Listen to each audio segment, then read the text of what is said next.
Hi guys, Assalamualaikum and welcome again sa Amer TV. So ngayong araw guys is magpapadikit tayo ngayon ng split type aircon sa ating bahay. So ayan, sinisimulan na ni Kuya yung pag-install ng ating aircon.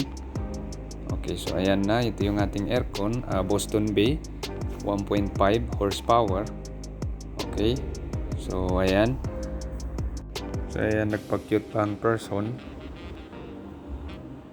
So, ayan, binubutasan na ni Kuya. Okay, so dito naman sa kabila is piniprepare na ni Kuya yung wirings ng ating aircon.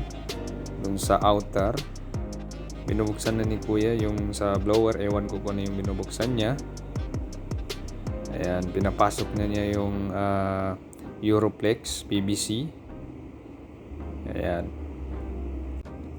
So, ito pala yung bunso ko guys. Ayan. So ayaw magpakuha ng video. Ayan. Okay, so ayan, malapit na matapos yung pag-setup dito sa labas. Ayan, nakadikit na yung ating Europlex PVC. Ayan, dinidikit na ni Kuya.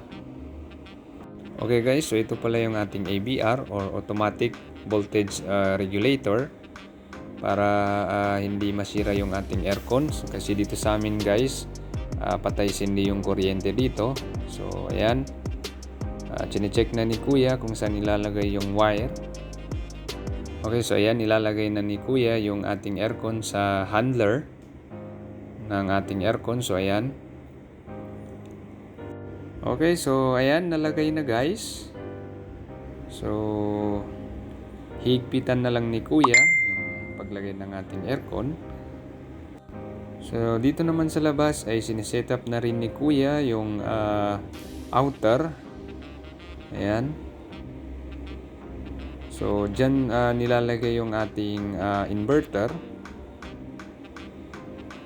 Okay, so ayan. Ayan na, so nadikit na siya guys. So siniset up na lang yung copper tube niya, yung dalawang metal dyan. So, yan yung copper tube natin guys. So, ilalagay na ni Kuya. Siniset up na rin ni Kuya yung ating AVR, which is dyan isasaksak yung ating aircon para if ever na patay sindi yung ating kuryente, so hindi siya masisira. Okay? So, ayan. Siniset up na.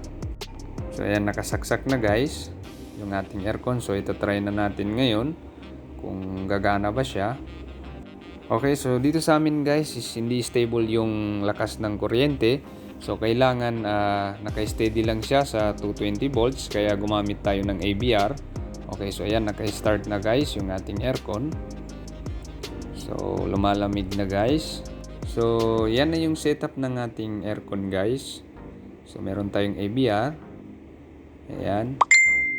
Okay, so para sa akin, sapat na yung 1.5 horsepower na split type aircon. Masasabi ko talaga na garantisado guys. So I hope na-enjoy kayo. Thanks for watching and don't forget to subscribe to Amer TV for the latest videos na aking i-upload. Sukran and wassalam.